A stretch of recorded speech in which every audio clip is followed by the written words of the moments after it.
Tuvimos en Toluca este fin de semana, viernes y sábado, nuestro congreso de apologética, evidencias de la existencia de Dios, y estuvimos compartiendo. Ayer terminamos ya bien tarde, llegamos cada uno a nuestras casas pues ya muy noche, ¿verdad? Estuvo con nosotros el pastor Vitelio Toledo de Cuernavaca, y les recomiendo mucho que a partir de mañana en la noche, que ya van a estar todas las conferencias arriba en el canal de YouTube de Vida Nueva para el Mundo AR, puedan meterse y escuchar las conferencias. Fueron 8 conferencias, fueron 2 bloques de preguntas y respuestas. Entonces soñamos con Darwin y con las células, con el ADN, y tenemos ahí en la cabeza un montón de información. Fue intensivo, ¿verdad?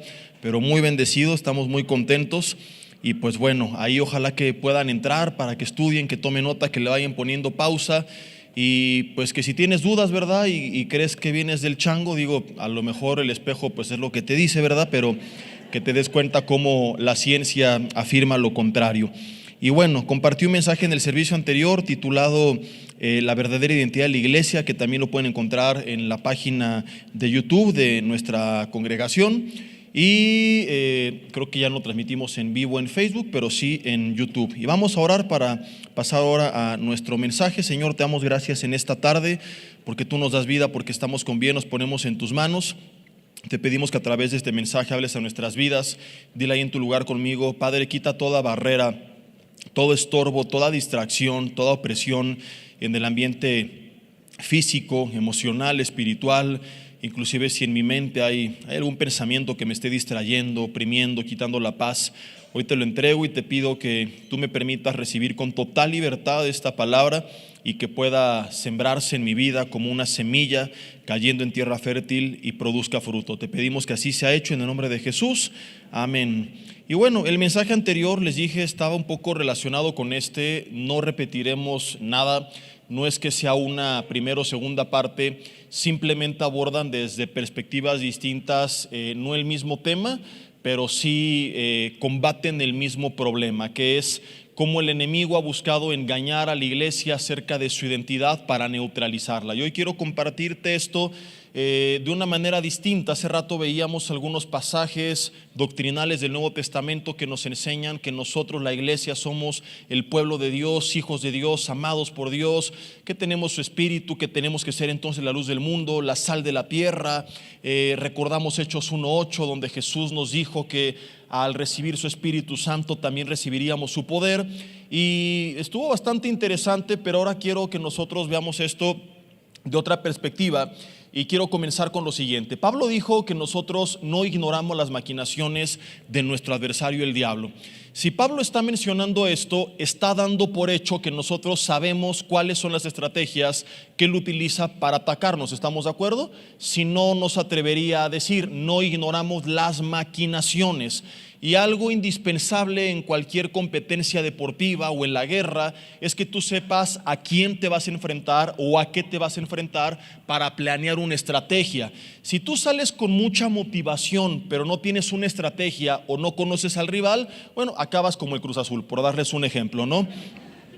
Mejor meto con las Chivas, porque me acordé que el pastor César reba el Cruz Azul. Entonces, si no, meter en problemas, ¿no? Como las Chivas, mejor, para no meternos en problemas. ¿Hay Chivas aquí en este lugar? Levanten la mano. Gloria a Dios por tanto endemoniado. Qué bueno que vienen, para que al final el Señor los libere, ¿verdad? Aquí los esperamos al frente. Entonces, regresando al punto, nosotros como pueblo de Dios, para poder enfrentar las estrategias del enemigo y no caer en sus trampas, tenemos que saber cómo opera. Y algo que yo he visto a lo largo de la Biblia y meditando un poco en los problemas que enfrentamos actualmente nosotros, es que el enemigo no es muy creativo. Él ha cambiado a lo largo de la historia las formas de implementar sus métodos, pero sus métodos o los principios de sus métodos siguen siendo exactamente los mismos. Y él se dio cuenta que no tenía que innovar o implementar nuevos métodos, porque simplemente cambiando la forma le servía. Y a lo largo de la historia te das cuenta que con diferentes personas hizo exactamente lo mismo. Y una de estas estrategias o maquinaciones que Pablo da por hecho no ignoramos es justamente engañarnos acerca, hablé hace rato de nuestra identidad colectiva, y ahora quiero hablarte de nuestra identidad individual. Es decir, llenarnos de menosprecio y hacernos creer que no somos capaces de cumplir con la voluntad de Dios, o que aquellas promesas mandatos, órdenes, retos que vemos en su palabra no son para nosotros, que son para otros, superungidos, hombres de Dios, llenos de Él, pero que nosotros no damos el ancho para de esa forma tratar de neutralizarnos y que no cumplamos con el plan que Dios tiene en nuestras vidas. Esto es bien interesante, déjame explicarte por qué. Él sabe que si nosotros nos metemos a esa batalla con el Señor respaldándonos, haciendo la voluntad de Dios, no nos va a poder ganar, porque el enemigo ni siquiera nos puede tocar, según la Biblia, si Dios no le autoriza. De donde yo no entiendo por qué hay cristianos preocupados que llegan: pastor, ore por mí, porque en mi casa se mueven cosas, se aparecen sombras, se oyen voces, se me apareció el diablo y me hizo ¡bu! Cuando la Biblia dice que es un enemigo vencido, que tenemos autoridad sobre el reino de las tinieblas, que ningún arma forjada en nuestra contra va a prosperar, y un montón de verdades más. Vemos con Job que para poderlo tocar le tuvo que pedir permiso a Dios, por lo cual no deberíamos de temer, ya que él no puede actuar con libertad total para afectar a los hijos de Dios, a menos que Dios la autorice. Y si Dios la autoriza, va a ser para obrar como lo hizo con Job, a favor de su propósito sobre nuestras vidas. Nuestro problema no debería de ser el diablo, no deberíamos de preocuparnos por los ataques de Satanás, sino deberíamos de ocuparnos en mantenernos haciendo la voluntad de Dios, buscando en oración y en su palabra su voluntad, porque si yo estoy caminando en el camino de Dios, ¿el enemigo puede acaso estorbar aquello que viene de lo alto? Estaríamos hablando no que estorbó nuestros planes, sino los planes de Dios. Y él no puede estorbar aquello que Dios ha determinado hacer. Y este es el punto al que voy y de donde parte este mensaje. Como él sabe que no te puede parar, va a intentarte convencer de que no lo intentes, porque él sabe que si lo intentas no va a poder lograr que tú seas derribado. Entonces lo que va a tratar de hacer es que tú creas que no puedes, para que ni siquiera lo intentes. Es justamente lo que hizo con el pueblo de Israel cuando estaba preparado en la línea de batalla, en el primer libro de Samuel, capítulo 17, para enfrentar a Goliat. Qué increíble que estuvieron 40 días, escucha, dando el grito de guerra, con la armadura, puestos en línea de batalla, pero no pelearon. ¿Te suena similar esta descripción? La iglesia que viene se prepara del grito de guerra, y si me interesara manipular emociones, te podría decir: ¿cuántos creen que el enemigo está vencido? Y dirías: amén, sí, vamos a ganar. Y todo esto humanista que a veces se llega a manejar, ¿verdad? Pero este era el pueblo de Israel, y gritando no ganamos nada, gritando no espantamos a nadie, lo único que provocamos es ruido. La iglesia que semana a semana, sí, amén, aleluya, yo creo, recibo, declaro, confieso, no hace más que ruido, y esto no espanta al enemigo. 40 días y no fueron 40 años, porque llegó David y se surtió al gigante. Ahora, lo que es increíble es que Goliat no aventó una lanza, no sacó la espada, no cortó una sola cabeza, no peleó con una sola persona. Lo único que hizo fue parlopear. ¿Para qué se pusieron en orden de batalla? ¿No soy yo Goliat y ustedes los siervos de Saúl? Denme a uno que pueda contra mí, y si me vence, seremos sus siervos, y si yo lo venzo, será lo contrario. 40 días. Y es cierto que Goliat no mató a ningún israelita, pero también es cierto que ningún israelita enfrentó a Goliat. El enemigo no necesitaba destruir al pueblo de Israel si lo podía mantener neutralizado. Él sabía que el pueblo de Israel, con el respaldo de Dios, haría pedazos a Goliat como lo hizo David. Y por eso su estrategia no fue pelear, sino convencerlos de que no podían pelear para que no lo hicieran. ¿Me estoy explicando? Y es lo que va a intentar hacer contigo y conmigo, a través de palabras, mediante otras personas, mediante situaciones, mediante tus propios pensamientos, llenarte de incredulidad, de menosprecio, y hacerte creer que tú no puedes, que debido a la familia de donde vienes, a las carencias que tienes, a las luchas que tienes, tú no estás listo para pelear esa batalla. Tú no puedes servir a Dios. Tú no estás listo para orar, para leer la Biblia, para enseñar. Hay cosas de Dios que no son para ti. Es lo que te va a tratar de convencer que hagas, porque sabe que si tú lo intentas, no estoy predicando que cualquier locura que intentes te va a salir, que si tú intentas hacer aquello que estás seguro viene de parte de Dios, Él no lo va a poder parar. Como no te puede detener, te tratará de persuadir de que mejor ni lo intentes, para que te quedes como Israel 40 días o 40 años gritando, preparado, pero sin aventar una sola lanza. De ahí nace este tema que he titulado Dios puede usarte a pesar de tus carencias. Y lo que quiero que veamos son algunos ejemplos en la Biblia de los más grandes hombres de Dios, o algunos de ellos, y cómo ninguno de ellos es lo que tú y yo creíamos que era. Porque ¿sabes qué es lo que sucede? Que cuando leemos la Biblia idealizamos a los personajes principales y pensamos que eran como extraterrestres que bajaron y que Dios usó, o superhéroes o querubines que tomaron forma de hombre y eran grandes hombres de Dios, pero nunca la historia se trató de quiénes eran ellos, sino de quién era su Dios. Y nos hemos olvidado que su Dios es nuestro Dios. Y el propósito de este mensaje es que puedas quitarte la venda de los ojos y darte cuenta que esta gente era gente común y corriente, y que tú creas después de esta enseñanza que como Dios los usó a ellos, los restauró a ellos, los habilitó a ellos, los transformó a ellos, también lo puede hacer contigo y lo puede hacer conmigo. Por ejemplo, cuando hablamos de la oración, ¿qué hace mucha gente? Han llegado conmigo y me han dicho: pastor, usted que está más cerca de Dios, ¿puede orar por mí? Y digo, bueno, más cerca porque mido 1,88 y a lo mejor estoy 13 centímetros más cerca que tú. En ese sentido el pastor César está más cerca todavía de Dios que todos nosotros, ¿verdad? Pero la Biblia dice en Santiago 5, hablando de Elías, que era un hombre que oraba y dejaba de llover, volvía a llover, caía fuego del cielo, que era un hombre sujeto a pasiones semejantes a las nuestras. Es una forma de Dios de llamar nuestra atención y decir: hey, el hombre que elevó al cielo las oraciones más descabelladas humanamente hablando, no era de otro planeta, era como tú y como yo. Era un hombre que padecía o llegó a padecer por momentos de depresión, que llegó a perder las ganas de vivir, porque a veces vemos y decimos: no, es que era Elías, y los imaginamos así como que flotaban en el aire, ¿no? Y a veces nosotros como líderes tenemos la culpa, porque es la imagen que proyectamos. Porque en vez de presentarnos vulnerables y decir: ¿sabes qué? Yo también me desanimo, yo también me he agüitado, también tenemos luchas, también tenemos problemas, también a veces no tenemos ganas de leer la Biblia, también nos da flojera a veces orar, también tenemos problemas en casa, lo que a veces es genuino. Pero yo estoy seguro que ha habido veces que mi esposa aquí presente me ha querido ofrecer delante de Dios en sacrificio bueno, agradable y perfecto y vivo, ¿verdad? Y que tú digas: ah, ellos padecen lo mismo que yo, y a pesar de eso siguen adelante, porque no se trata de ellos, sino de su Dios, y su Dios es mi Dios, entonces yo también puedo. A veces, no sé si por temor a perder la autoridad o descubrirse, lo que sea, nos ponemos tras una careta que no es. Entonces tú levantas una gran barrera entre lo que ves en la gente que Dios usa y tu persona, y dices: yo no estoy a la altura, yo nunca voy a ser usado por Dios, porque esta persona me acaba de testificar que llegó a su casa y estuvo orando quién sabe cuántas horas, y le dio consejería a los querubines y platicó con los serafines, y yo cuando oro a los 10 minutos me quedo dormido. Entonces no, son cosas totalmente distintas. Te da risa, pero te prometo que la realidad supera a la ficción. Yo te he contado y lo voy a repetir por aquellos que no lo conocen, y solo porque veo que se están riendo.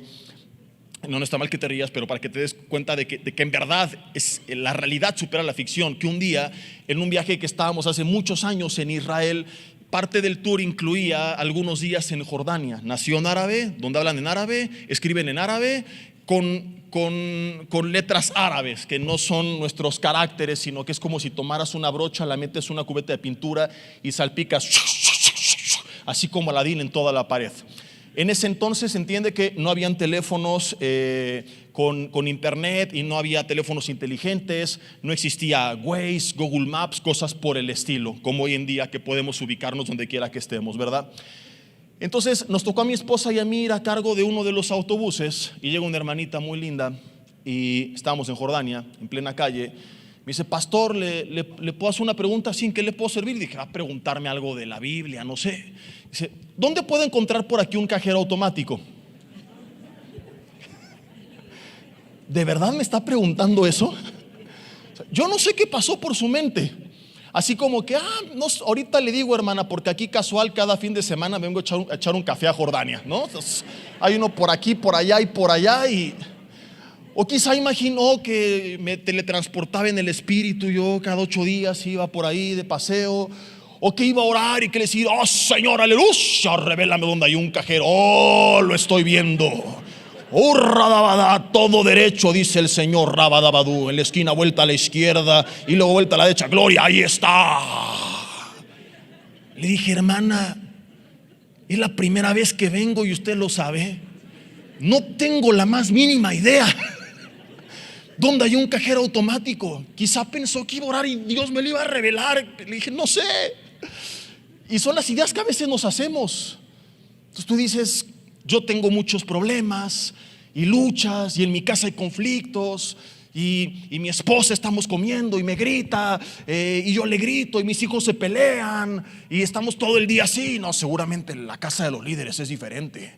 Ahí el esposo no le grita, ¿dónde está la comida? Ni la mujer le responde, ya cállate, solo quieres tragar. No, el hombre le ha de decir, mujer virtuosa, y están los sagrados alimentos que proveyó el Señor, aleluya. Y seguro la pastora le ha de responder, en un segundo, varón de Dios. Mientras los hijos abrazados cantan en unidad, habitad en unidad, habitad los hermanos juntos. Has vivido engañado toda tu vida. Nunca se ha tratado de las personas, siempre se ha tratado del Dios que levanta, habilita, restaura, transforma y usa a las personas. Y el Dios de las personas que tú más admires y lo que ha hecho con ellos es el mismo que tú le entregaste tu vida. Y lo que ha hecho con otros, de la forma que Él lo quiere hacer, lo puede hacer contigo. El enemigo te ha tenido engañado para neutralizarte y que ni siquiera lo intentes. Que entonces tú ni siquiera pases de la línea de batalla. Y esto es lo que a mí me conflictúa. No que hay cosas que Dios quiere que tú hagas que no has hecho, sino que ni siquiera lo has intentado. No te quiero preguntar por cuántos enfermos oraste y sanaron, porque a lo mejor oraste por 100 y no sanó ninguno, y ya no es tu problema, depende de la voluntad de Dios. Entonces no es la pregunta cuántos han sanado, sino siquiera te has animado a intentarlo. La pregunta no es por qué no lo lograste, sino por qué ni siquiera lo intentaste. Si hubieran peleado contra Goliat y Goliat los mata a todos, al menos murieron en el intento. Pero lo que es tristísimo es que en 40 días ni siquiera lo intentaron, por un engaño diabólico, porque así ha trabajado Satanás siempre, tratando de convencerte que hay ciertas cosas que no son para ti. Algunos ejemplos, realmente de cada ejemplo que te voy a dar podríamos hacer un sermón entero y desarrollar una serie, pero quiero tomar únicamente 5 o 6 minutos con algunos hombres de Dios para que te des cuenta que no fue una excepción, sino que es una regla. Que desde el pueblo de Israel que sale del desierto, que no entró a Canaán, no por lo que vieron, sino por lo que oyeron, lo mismo intentó con el resto de los hombres de Dios. Una generación entera se queda en el desierto, no por lo que había en Canaán, sino por lo que oyeron de Canaán, porque lo que había en Canaán solamente lo vieron 12 personas. El resto solamente oyó un reporte negativo de 10 brothers que dijeron, no vamos a poder, está muy difícil, están muy grandes, nosotros chiquitos. Y lo creyeron. ¿Habías meditado en eso? Un reporte negativo, palabras fueron suficientes para neutralizar a Israel. Y quizá decían, ya no estamos en Egipto, pero tampoco tomaron Canaán, quedaron en el desierto. Y sería trágico que la misma historia se repitiera, que el pueblo de Dios dijera, salí de Egipto, ya no estoy en pecado, soy libre, soy salvo, tengo vida eterna, pero nunca tomaste Canaán. Nunca viviste una vida en las promesas de Dios, en la voluntad de Dios. Nunca viste la mano de Dios, nunca Dios sobró, porque le creíste al enemigo. Porque te dijo, esto no es para ti, y se lo creíste. Jeremías capítulo 1 del 6 en adelante. Antes de que te formase en el vientre de tu madre te conocí, antes de que naciese te santifiqué, te di por profeta a las naciones. Dios llamando a uno de los más grandes profetas del Antiguo Testamento. ¿Sabes qué responde Jeremías? Señor, qué bueno que por fin te diste cuenta de mis talentos. Aquí el ungido estaba esperando, aleluya. Le dice, Señor, yo no sé hablar, soy un niño. Toca sus labios y le dice, he aquí he puesto mis palabras en tu boca. No digas soy un niño, porque a todo lo que te mande vas a ir. Y sabes que Jeremías, no va a ser fácil, van a pelear contra ti, pero no te vencerán, porque yo voy a estar contigo para librarte, dice Jehová. verdades increíbles que entendemos aquí a partir de Jeremías. Podría de Jeremías hablar un montón de tiempo y solamente estos versículos son fascinantes. Jeremías no se la creyó. Dios lo estaba llamando como profeta y su respuesta es: no sé hablar. Y es lo mismo que a veces hacemos, ¿no? Yo orar, pero a los 10 minutos me quedo dormido, pastor. Dar un estudio bíblico, sí, ya tengo muchos años en Cristo, pero no sé enseñar, me pongo nervioso, tartamudeo, y si me preguntan algo que no respondo, y si no puedo, ¿sabes algo? Tienes toda la razón, tú no puedes, pero mi pregunta es: ¿y quién te dijo que se trataba de ti? Y ahí es donde fallaste, que te miraste al espejo y pensaste que eras tú, y nunca creíste que era Dios a través de ti. Si yo me parara a hablar confiado en mí, hace mucho tiempo que habría dejado de enseñar la palabra de Dios, porque yo en mis fuerzas, lo que siempre creía y de lo cual sigo estando seguro, es que no podía de toda la Biblia dar un resumen de 10 minutos. Y yo sé lo que es hablar en tus fuerzas, y algún día lo hice y me fue muy mal. Algún día te he contado que un día, todavía antes de que me ordenaran y todo, no era ni líder de jóvenes, simplemente era parte del grupo, y una vez prediqué con los jóvenes y estuve orando y meditando y buscando la presencia de Dios, y me fue increíble. Un sábado en la tarde, al otro día me toca pedir el devocional de la Cena del Señor. Me confío, dije, son 5 minutos ahí, el clásico pasaje de Corintios, 2, 3 notas, y estuvo. Abro la Biblia y no coincidía lo que tenía anotado con lo que estaba leyendo. Estaba toda la alabanza parada atrás de mí, nadie me soplaba. Mendigos. La gente que iba entrando pensó que alguien había muerto porque estábamos guardando un minuto de silencio. Señor, ¿cuál es el pasaje? No tenía teléfono como ahorita con internet, que puedo buscar, googlear y encontrar la cita. Dije, a lo mejor no es 2 de Corintios, me equivoqué y le puse 1. Vamos a cambiarle. Y si no es ahí, que me lleve el rapto antes de tiempo, porque no sé qué voy a hacer. Era 1 de Corintios, empecé a leer el pasaje, hablar, aparentemente muy bonito, confiado en mi seguridad nuevamente. Estaba a punto de decirles con una gran sonrisa: vamos a orar, cuando inclino mi rostro y veo en el púlpito que ya nos habíamos tomado la copa, pero nunca nos comimos el pan, y el orden es al revés. Primero se come el pan y luego la copa. Dije, ¿y ahora cómo salgo de esta? Hermanos, no se preocupen, el orden de los factores no altera el producto, está en la Biblia. Tomemos el pan. 6 meses no me dejaron pedir nuevamente ningún devocional. Ese día me quedó claro una gran lección. Yo en mis fuerzas no soy capaz de hablar 5 minutos. Yo sin Dios no puedo dar un consejo ni siquiera de 1 minuto.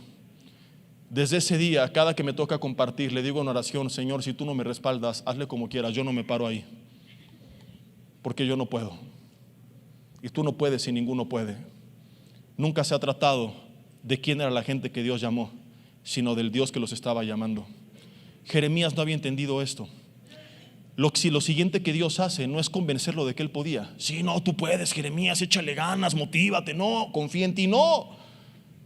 Tocó con sus manos sus labios y le dijo: he aquí, he puesto mis palabras en tu boca. Lección: cuando Dios te llama para hacer algo, Él te va a habilitar para que lo hagas. Él nunca te va a llamar a hacer algo que no te capacitó para hacer, o que no te va a dar la capacidad o los recursos o la fuerza, la sabiduría, la inteligencia y el respaldo, lo que se requiera para que lo lleves a cabo. En la parábola de los talentos, que siempre nos enfocamos en lo que cada uno hizo con los talentos, nos perdemos de vista este gran detalle: que el amo, que representa a Dios, le dio a cada uno, dice la Biblia, según su, ¿quién se acuerda? Según su capacidad. Lo tengo por aquí anotado, lo iba a ver al final, pero me estoy adelantando. Mateo capítulo 25, lo puedes leer en casa. Según su capacidad. ¿Te imaginas a Dios llamándote a hacer algo y que los ángeles le digan: Señor, ¿qué crees que fracasó? Y que Dios dijera: ay, sí es cierto, es que se me olvidó que está bien bestia este cuate. Andaba distraído y no me fijé, y esto era para este otro que está más ungido y que es más capaz. No, Señor. Por eso te dije al principio, no tenemos que preocuparnos de los obstáculos. Ahí está la gente y mis enemigos, y los que me critican y murmuran, y que si la crisis y la enfermedad, y quién va a gobernar, y las catástrofes, y qué va a pasar. Deja de preocuparte por lo que te rodea y ocúpate estar en el centro de la voluntad de Dios. Y si estás en la voluntad de Dios, Él te va a respaldar, porque entonces no se trata de tu agenda, sino de su agenda. El problema es cuando estamos haciendo locuras que no vienen de Dios. Y le preguntamos: ¿por qué no me respaldaste? Y él responde: es que cuando te dije que lo hicieras. Cosas que se nos vinieron a la cabeza que nunca confirmamos con él. Y por supuesto que no contaron con su respaldo. Pero cuando estamos seguros de que estamos dentro del llamado de parte de Dios, tenemos que descansar en que ese toque de parte de Dios, como Jeremías, nos va a habilitar y capacitar para cumplirlo. Que su respaldo va a ser suficiente. Lo mismo que con Jeremías, aunque me encantaría seguir hablando otras cosas de él, pero tengo, como te dije y te lo prometí, que ver el panorama completo. Sucedió con Moisés. 3 veces Dios lo llamó y 3 veces Moisés lo cuestionó. Puedes leer en casa Éxodo 3 del 9 al 11, Éxodo 2 del 1 al 15. Si los leo ocuparíamos mucho tiempo y prefiero enfocarme en explicar lo que sucedió, así que te lo voy a resumir. Si no me crees, lo puedes leer y confirmar que no te estoy mintiendo. Ve y libera a mi pueblo. ¿Y qué hizo Moisés? Claro, Señor, estaba listo y esperando a que me llamaras. Moisés, van a hacer hasta películas de mí. ¿No quieres que de una vez la grabe? Tráete una cámara del futuro y aquí para que vean al mero picudo. Porque así nos los presenta Hollywood. El príncipe de Egipto, y sale en la portada, y los mares abriéndose en dos. Cuando el hombre tenía 40 años aislado en el desierto pastoreando ovejas, y no fue capaz de resolver un problema entre 2 de sus hermanos o familiares, y Dios le regresa, y le dice: vas a regresar y los vas a liberar a todos. Básicamente lo que le está diciendo es: vas a enfrentar a Faraón, gobernante del máximo imperio en ese entonces conocido, que es el egipcio, y los vas a liberar. Y Moisés le preguntó 3 veces a Dios: pero ¿cómo le voy a hacer? ¿Pero qué les voy a decir? Pero no soy hombre de fácil palabra. Señor, ¿quién les voy a decir que me envió? Y las 3 veces, ¿sabes qué le respondió Dios? Ve, porque yo estaré contigo. Y es que de entrada, por si tú no lo sabías, Moisés tenía un historial humanamente hablando terrible. Cuando nace, Faraón manda matar a todos los niños. Su madre, para salvar su vida, lo pone en una canasta. Lo recoge una mujer pariente de Faraón y lo guarda y lo educa, y su madre tuvo la oportunidad de educarlo en sus primeros años también como nana, pero él no creció en casa con sus padres. Entonces imagínate que un día está platicando tu mamá, supón que todavía viva, si no es el caso, a ti y a cada uno de tus hermanos, la historia de su nacimiento y su crecimiento. Ay, qué bonito el de mi hermano, qué bonito el de mi hermana. Ahora cuéntame a mí, mamá. A ti ya te dije que te encontré en el río Lerma en una canasta y te trajimos, no estés preguntando. Toda la vida viendo a su pueblo siendo maltratado. Hay gente que creció viendo cómo papá golpeaba a mamá, cómo el amante golpeaba a ambos, cómo un padrastro abusaba de los hermanos. Moisés vio a su familia siendo maltratada por los egipcios. Moisés intentó intervenir y se burlaron de él. Tú no te metas, tú mataste a un egipcio, ¿tú qué? Y esa hay gente que se identifica con él, que intentó resolver problemas en casa y no pudiste, que viste maltrato en casa, que llevas años aislado, evitando problemas, y de repente Dios se le presenta como si nada y le dice: ve y regresa y enfrenta a Faraón y libera a mi pueblo ahora. Entonces, todo el trasfondo que él tenía lo llenó de desánimo, como a lo mejor tú te sientes y dices: yo no soy capaz de esto, yo no tuve un buen hogar, yo no tengo esa seguridad, yo no tengo el amor de mi padre, yo no tengo el amor de mi madre, yo no crecí con ellos, yo vi a mi casa siendo maltratada, yo sufrí abuso. Y poco a poco vamos bajando la cabeza y nos aferramos a lo que pasamos a tiempo atrás, en vez de mirar a lo que Dios nos está llamando de aquí en adelante. Y hay cosas del pasado que yo no puedo explicar, pero sí puedo decirte que si alguno está en Cristo, la Biblia dice: nueva criatura es, las cosas viejas pasaron, todas son hechas nuevas. Y si tú te quedas viendo al pasado, te vas a paralizar, como lo hizo, dicho sea de paso, la esposa de Lot, que Dios lo saca de Sodoma y Gomorra, porque a lo mejor no se trata de lo que otros te hicieron, sino de lo que tú hiciste, como Lot y su familia. Y Dios en su misericordia les da una nueva oportunidad y los levanta y les dice: vayan a la tierra que yo les voy a mostrar, salgan de aquí, no miren atrás, no miren atrás. ¿Y qué es lo primero que hace esta señora? Mirar atrás. Y se quedó hecho una estatua de sal. Y así estamos a veces. Seguimos viendo atrás: si yo hubiera hecho, si no me hubieran hecho, si hubiera dicho, si no hubiera dicho. Y no ganas nada con eso. Y quizás sufriste demasiado y tal vez tienes razón, nadie te entiende. Y pocos pasaron por lo que tú, pero te encontraste con Cristo, que puede tener sanidad y restauración y perdón, y que tiene un futuro glorioso por delante al que tienes que mirar. Y Moisés seguía con todo ese trasfondo, pensando en su incapacidad, porque todos estos traumas le provocaron tartamudez. ¿Lo sabías? Cuando le dice no soy hombre de fácil palabra, es porque era tartamudo. Entonces imagínatelo enfrentando al faraón. No llegó un soldado con una metralleta y Rambo, deja ir a mi pueblo. Ahora llegó jajaja. Y en ese momento Faraón estaba en el suelo tirado de risa. Y por eso Moisés cuestionó su llamado. Pero yo. Y Dios le dijo, sí, tú. Ve y libera a mi pueblo. Pero ¿quién les voy a decir que me envió? Yo soy, te ha llamado. Pero ¿cómo le voy a hacer? ¿Qué tienes en tus manos? Una vara, suéltala, se convierte en serpiente. Y de ahí en adelante esa vara representa la autoridad de Dios. Y está en sus manos cada que Dios obraba. Esa serpiente se come a las de Faraón. ¿Y qué nos muestra esto? Moisés pensaba que necesitaba más recursos de los que había, que no tenía los suficientes.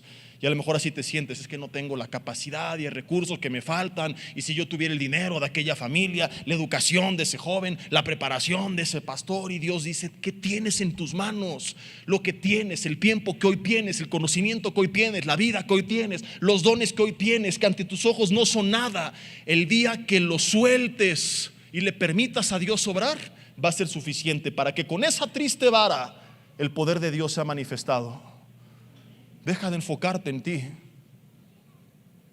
Yo te conté hace rato que hubo un tiempo en el que yo pensé y creía seriamente que no podía de toda la Biblia hacer un resumen de 10 minutos, hasta que solté la vara. Y un día leo la Biblia y me doy cuenta que empieza a hablar la mula de Balaam. Y dije, si la burra esta habló, que yo no lo haga. Y cuando tú lo que tienes se lo sueltas a Dios, se lo entregas a Dios, te das cuenta que a veces eso era suficiente o el primer paso para lo que venía. Pero ahí están muchos esperando a que venga más. No, es que mira, cuando yo tenga más tiempo, entonces ya sirvo a Dios. Con el tiempo que tienes, sírvele. Cuando yo sea rico, entonces ya empiezo a sembrar en el reino de los cielos. Ya tengo tiempo para leer más y para orar más. Hoy, con lo que tienes en tus manos, pregúntale a Dios, Dios, ¿cómo puedo hacer tu voluntad? Dios no te está llamando por quién eres tú o por lo que tú tienes, sino por aquello que Él va a hacer con lo que tú tienes. No se trata de ti, se trata de Él. Ve, porque yo estaré contigo. Con Gedeón sucedió prácticamente lo mismo, pero hay una diferencia que es fascinante. Jueces capítulo 6, este sí quiero que lo leamos. No lo quiero parafrasear para no brincarme el orden de algo que tenemos que ver con mucha atención. Jueces capítulo 6, versículo 12.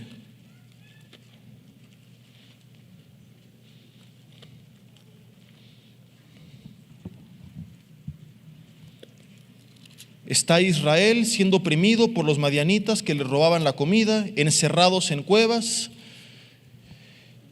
Y dice el versículo 12, Jueces 6, versículo 12, que el ángel de Jehová se le apareció y le dijo, Jehová está contigo, varón esforzado y valiente. De entrada, Gedeón no era ni esforzado ni valiente. Él estaba escondiendo la comida de mano de los madianitas en una cueva junto con el resto del pueblo.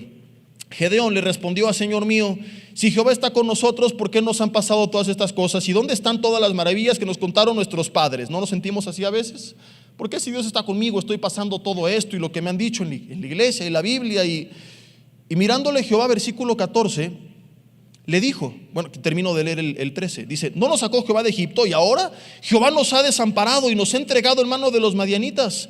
Y mirándole Jehová le dijo, ve con esta tu fuerza y salvarás a Israel de mano de los madianitas. ¿No te envío yo? Aquí hay un par de cosas que quiero que meditemos, pero antes vamos a acabar de leer y ahorita regreso. Entonces le respondió, Señor mío, ¿con qué salvaré yo a Israel? He aquí mi familia es pobre en Manasés y yo el menor en la casa de mi padre. O sea, Si Israel no era poderoso, Manasés era la menos poderosa de las tribus, y de esas la casa de Gedeón era la menos importante, y dentro de esa casa Gedeón era el menor en la casa de sus padres. O sea, Señor, vivo en la chusma de la chusma de la chusma de la chusma de la chusma, y de esa chusma yo soy la chusma más chusma. O sea, el menor del menor de los menores de todos los menores. Gedeón pensaba que él no podía, y Dios le dice, versículo 16: ciertamente yo estaré contigo y derrotarás a los madianitas como a un solo hombre. Quiero que regresemos tantito al versículo 14, perdón. Mirándole Jehová le dijo: ve con esta tu fuerza. La palabra fuerza viene del hebreo coac. ¿Cómo es? No, ustedes parecen patos. No es cuac, es coac. ¿Otra vez? Siguen pareciendo patos, pero está bueno. Coac, que habla de una fuerza sobrenatural que Dios da. Realmente no se trataba de la fuerza personal de Gedeón, sino de lo que Dios haría con esa fuerza. Es la fuerza de Sansón, por ejemplo. Es la fuerza con la que Caleb dijo que dada avanzada quería tomar todavía el monte que estaba pendiente de tomar. Es la misma fuerza de Gedeón. Es la misma fuerza que en Proverbios dice o se define como la gloria de los jóvenes. Y lo que es interesantísimo aquí es que el orden de los eventos es el siguiente. Número 1, Dios se presenta a Gedeón y lo manda a liberar a su pueblo de los madianitas. Número 2, Gedeón cuestiona a Dios. ¿Por qué, si Dios estaba con ellos, les había pasado todo esto y dónde estaban todas sus maravillas? Número 3, Dios no responde la pregunta de Gedeón y le da una orden: ve con esta tu fuerza. Pregunto, ¿no suena la actitud de Dios, humanamente hablando, a una falta de respeto? Te apareces a un hombre, te hace una pregunta y no respondes a la pregunta, sino que la ignoras, y tu respuesta es otra orden. Para que te des una mayor idea, imagínate que llegas tú, varón, a tu casa y le dices: mi amor, tengo hambre, prepárame algo de cenar. Y te pregunta ella: oye, cuéntame, ¿cómo te fue? Nada más llegas y me dices, pero antes vamos a platicar, ¿y cómo estás? ¿Y qué harías, mujer, si tu esposo te responde: que te calles y que me prepares de cenar, te dije? Por tu bien, varón, espero que nunca lo hagas. Volteo a la ver a tu marido y dile: ni se te ocurra, porque te adelanto el apocalipsis. Te doy una muestra de las copas de la ira. ¿Sonaré respetuoso que un hombre hiciera esto? Por educación se responde a la pregunta. Dios no respondió a Gedeón. Dios no estaba interesado en responder las preguntas de Gedeón. ¿Cuál es la lección de esto? Que a veces la respuesta a nuestras preguntas está en nuestras acciones. Gedeón estaba preguntando mucho, pero no hacía nada más que esconderse de los madianitas. Lo que Dios está haciendo es responderle, pero con una orden. No le está faltando el respeto a Gedeón. Lo que le está diciendo es lo siguiente: Gedeón, me preguntas que dónde está Dios. Te estoy mandando a que actúes para que lo descubras. No vas a encontrar al Dios del que te hablaron tus padres en tus cuestionamientos viviendo cobardemente escondido en una cueva, sino cuando cumplas con lo que te estoy diciendo. Ve y enfrenta a los madianitas. Y Gedeón vuelve a excusarse: pero yo soy el menor de la casa de mi padre y mi familia es pobre en Manasés. Y es cuando Dios le vuelve a enfatizar: ciertamente yo estaré contigo. Y escucha cómo sí le respondió de forma implícita: derrotarás a los madianitas como un solo hombre. Es decir, Gedeón, a través de un diálogo no vamos a avanzar. La información que me estás preguntando ya la tienes, porque me estás diciendo: ¿dónde está el Dios de nuestros padres? No sé qué, ya te contaron de Él, ahora lo vas a ver. Pero no cuando te cuente de Él, sino cuando lo obedezcas. Entonces no solamente será una historia, sino una historia que tú vas a vivir. No sé si me estoy explicando. Como cuerpo de Cristo a veces hacemos muchas preguntas, y Dios no necesita una iglesia que esté preguntando, sino que como Gedeón se acerque a la línea de batalla y enfrente aquello que Dios nos está mandando a enfrentar. Entonces, y solamente entonces, vamos a ver su poder en nuestras manos. ¿Cuántas cosas que has preguntado pero no has intentado lo más mínimo? Y ahí estás quejándote, pero no lo intentas. Y no se trata de mis preguntas, se trata de nuestras acciones, de actuar, de en obediencia, aunque parezca imposible y difícil creer, como hace rato lo vimos, que si es la voluntad de Dios, Él nos va a respaldar y hacerlo. Porque ahí estás quejándote: ¿y por qué pasa esto, aquello y el otro? Pero cuántas cosas que Dios nos ha mandado a hacer no hacemos. ¿Y dónde está el poder de Dios? ¿Y cuántas veces has orado por alguien para ver ahí el poder de Dios? ¿Y por qué, Señor? ¿Y por qué? ¿Y cuántas veces le has predicado a alguien? Y no sé qué, cuántas veces le has dicho: Dios, aquí está mi vida, y has decidido hacer lo que Gedeón no había hecho hasta ese momento. Saca a la luz su baja estima, y es fascinante que le da la misma respuesta de Moisés: ve, porque yo voy a estar contigo.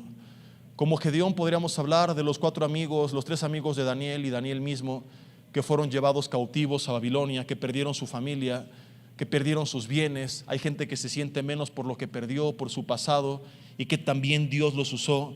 Podríamos hablar de Pedro, podríamos hablar de David, podríamos hablar de que prácticamente todos los hombres de Dios, en algún momento, humanamente hablando, no tenían la capacidad, las cualidades, los recursos, el historial, la familia, los dones, los talentos necesarios para cumplir con el llamado.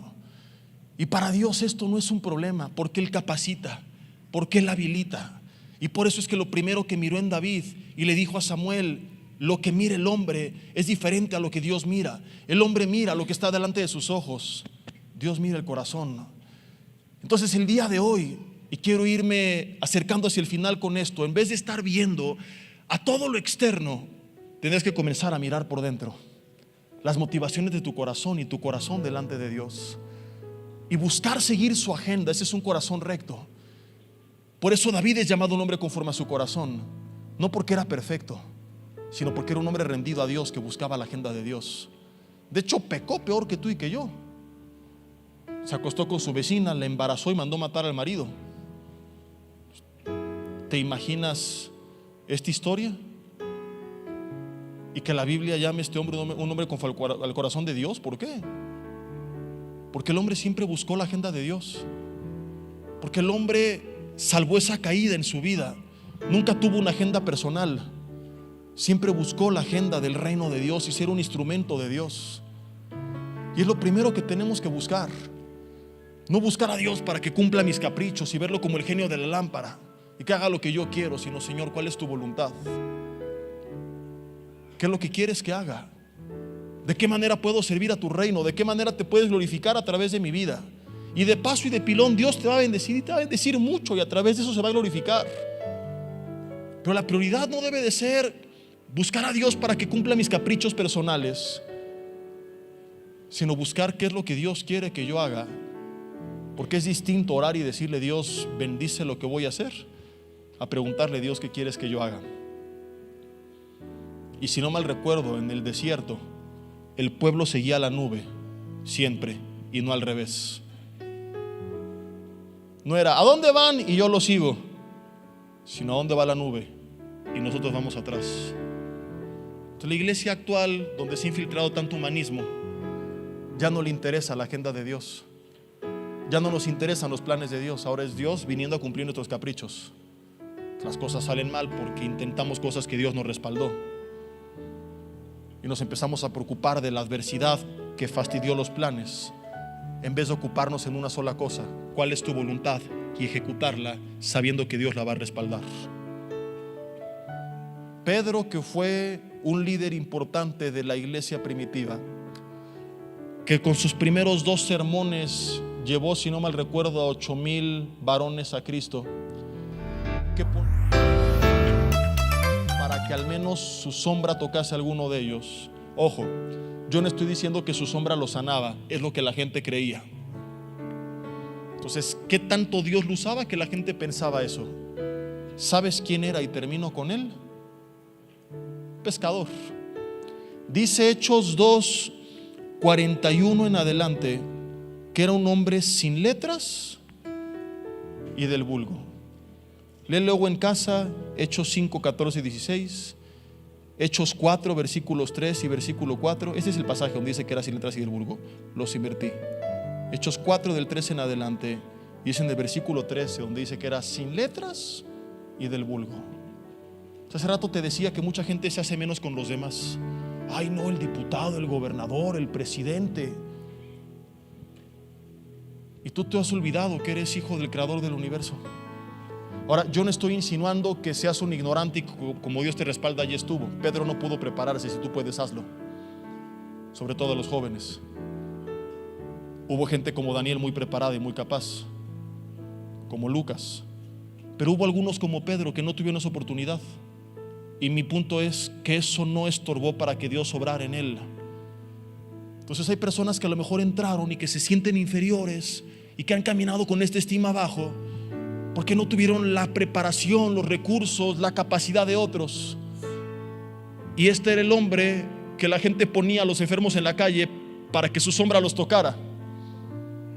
No sabía leer ni escribir. Eso es sin letras. ¿Sabes qué es la palabra vulgo? Lo más bajo de la sociedad. ¿Creías que tenía su empresa de pescados? Que llegaba Pedro con Pablo, muy formales, y ¿cómo está, amable Pablo? Muy bien, amable Pedro. ¿Qué cuenta en este amable día? Muchas cosas, amable Pedro. Prediquemos el amable evangelio, estas amables personas. Qué amables somos, cuánta amabilidad. Y entonces, erguido, con una buena postura, se iba caminando, cuando quizá había palabras que en sus fuerzas ni siquiera pronunciaba bien, porque no tuvo educación.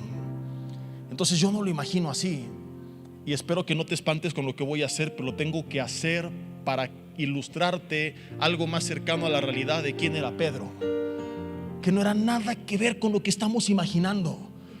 Y te lo digo para que te quites estas ideas de tu mente y te des cuenta que si Dios usó a personas así, te puede usar a ti, me puede usar a mí. Yo imagino a Pedro más bien acercándose con Pablo, diciéndole: ¿qué transacciones, mi Pablo? Uy, uy, uy, ay, ay, ay. Que cuando conoció a su esposa le dijo: bendita, ¿cómo va ese? La tuerca del tornillo del rin de la llanta del camión que trajo el cemento donde estás parada. No dije ninguna vulgaridad, nadie se espante. A lo mejor nos da risa, pero si meditas en que era de lo más bajo de la sociedad, esto es mucho más cercano al otro Pedro que nos hemos imaginado. Y este es el tipo de personas que de repente predican la palabra con una autoridad que los más grandes gobernadores, dice la Biblia, se asombraban. Y esta es la clave: les reconocían que habían estado con Jesús. Un hombre que no sabía leer ni escribir ahora causa con sus discursos que los más grandes gobernantes se asombren. Y dices: ¿qué cambió? ¿Qué provocó ese cambio en Pedro? Que él estuvo con Jesús. De donde concluyo que yo no sé cuál es la carencia que te ha limitado, que no tuviste familia, que tu familia te abandonó, que te abusó, que no tienes los recursos, que cometiste errores, que los cometieron contigo, que de dónde vienes, qué tienes o qué no tienes. Encontrarte con Jesús lo cambia todo, y es suficiente para que Él te llame, y para lo que Él te llame, cree que Él te va a habilitar. Nunca más vuelvas a decirle: Dios, yo no puedo. Más bien dile: ¿qué quieres que haga? Y cuando Él te mande a hacer algo, nunca le digas no. Nunca te enfoques en ti. Sal de ese engaño y acuérdate que se trata de Él, no se trata de ti. Se trata del Dios que te va a respaldar, del Dios que te va a dar la capacidad o la capacidad de capacitarte, del Dios que va a estar contigo, del Dios que prometió que te acompañaría, que te daría su espíritu, que te dio dones, talentos y un propósito y un llamado y una posición dentro del cuerpo de Cristo. La pregunta no es si puedo o no puedo, sino cuál es ese papel, esa función, qué es lo que Él quiere que yo haga. No te preocupes de lo externo, ocúpate de mantenerte en su voluntad y disfruta de lo que Él va a hacer contigo, porque Él es el mismo ayer, hoy y siempre, y no hace excepción de personas. Como levantó, restauró, usó, transformó a Jeremías, a Pedro, a Moisés, a David, a Daniel, a sus amigos, a pesar de sus problemas, sus carencias, sus luchas, lo puede hacer contigo. Y se me olvidaba, querido hermano, Pedro, porque a lo mejor tú dices: bueno, tenía estas carencias, pero era un hombre santo. Yo he sido un gandalla toda mi vida. Te la compro, no te lo voy a rebatir. Y si vienes con tu esposa, dice, está diciendo la verdad. Este mismo Pedro negó a Jesús 3 veces, pero luego se arrepintió, aprendió de su error, se encontró con Él, recibió su perdón y no lo volvió a hacer. Que tampoco sea el pecado de tu pasado o las luchas presentes un impedimento. Si hay algo que te está conflictuando, acércate a Dios, pídele perdón a Dios, arrepiéntete, recibe su perdón y vive libre y sin culpa, Porque Romanos 8:1 dice que no hay ninguna condenación para quienes están en Cristo Jesús. Porque este también es un pretexto para muchos. Es que mis pecados y mis luchas. Y como un día le dije en esta iglesia a un hermano que se acercó conmigo y que me dijo: pastor, es que usted no sabe, con esto termino, ¿con quién está hablando? Le dije: ¿con quién estoy hablando? No, es que está hablando con el diablo. Si supiera todo lo que he hecho, se espantaría. Le dije: mucho gusto, hermano Lucifer, ¿en qué puedo servirle? No, es en serio.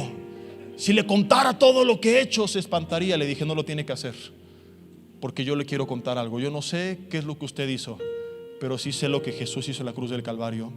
Y nada de lo que usted me cuente es más grande que lo que le voy a contar acerca de Jesús, que dio su vida por nosotros en la cruz, y su sangre, dice 1 Juan 1:7, nos limpia de todo pecado. Todo lo que usted me pueda contar tiene remedio en la cruz del Calvario, que es más poderosa que todo lo que usted hizo. Jesús es mucho más grande que nuestros pecados. Solamente arrepiéntete, ven a Él, ríndete a Él, recibe su perdón y entra en el plan de Dios, que nada lo sigue estorbando. Cierra tus ojos ahí en tu lugar y dile: Señor, te doy gracias por lo que me has enseñado en este día a través de estas historias. Y de acuerdo al personaje o la situación con la que te identificas, dile: Señor, reconozco que he vivido paralizado, engañado por el enemigo, puesto los ojos en mí, en mis recursos, en mi capacidad o en mi incapacidad, en mis luchas. Y es verdad, como el pueblo de Israel, me quedé en la línea de batalla y le creí al gigante. Pero en esta hora, dile: en el nombre de Jesús, quiero romper esa línea de batalla, Señor, y salir rumbo al gigante y decirle como David: yo te voy a vencer, no por quién soy yo, sino porque Dios te va a entregar en mis manos.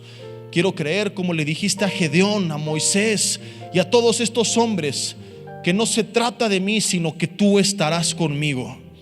De forma simbólica, si quieres levantar tus manos como una señal de rendición, solo si así lo deseas, dile: aquí está mi vida, Señor, úsame. No quiero vivir un cristianismo de desierto. No me basta haber dejado Egipto. Yo quiero tomar Canaán. Quiero ver tu mano, tu poder sobre mi vida. Quiero ser un instrumento de bendición para los demás. Dile: Señor, haz en mí todo lo que quieras.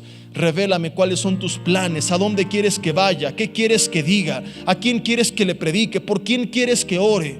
Pon gente en mi camino necesitada y yo iré a hablarles de ti. Pon personas en mi camino con necesidad y yo iré a orar por ellos. Señor, quiero ser la luz del mundo, quiero ser la sal de la tierra. Ya no quiero estar más paralizado por las mentiras del enemigo. Es verdad, yo solo no puedo leer la Biblia, yo solo no puedo orar, yo solo no puedo predicarle a nadie, yo solo no puedo, Señor, con este reto laboral, yo solo no puedo pasar entre esta entrevista de trabajo, yo solo no puedo terminar esta carrera, yo solo no puedo guiar bien a mi familia, yo en mis fuerzas soy incapaz de mantener buenas relaciones. Pero doy en adelante, Señor, no quiero enfocarme solamente en este 50% de la verdad, sino en el resto, y darme cuenta que no se trata de lo que yo pueda hacer, sino de lo que tú harás que yo haga. Por eso es que, como señal de rendición, alzo mis manos entregándote mi vida y dile: aquí estoy para que hagas conmigo lo que quieras.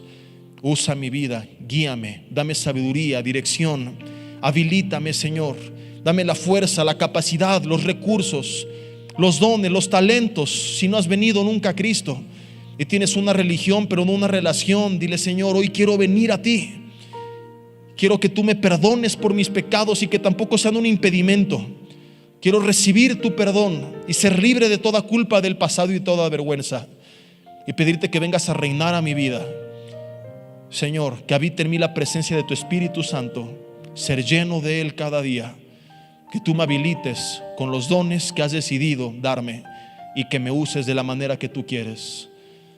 Dile: Señor, ya no quiero seguir escondido como Gedeón, a menos que sea tu voluntad, pero en el tiempo que tú decidas llamarme a dejar esa cueva o ese desierto o esas ovejas como David, en el momento que tú me mandes a la línea de batalla, a hacer tu voluntad, a pelear esa pelea, nunca me voy a negar. Nunca voy a responder de acuerdo a lo que veo en el espejo, sino de acuerdo a lo que tú quieres que yo haga. Dile: Señor, aquí estoy, heme aquí, envíame a mí. Haz lo que quieras con mi vida. No porque confíe en mí, sino en lo que tú harás en mí, en el nombre de Jesús. Amén y amén. Y que así sea hecho, querida familia.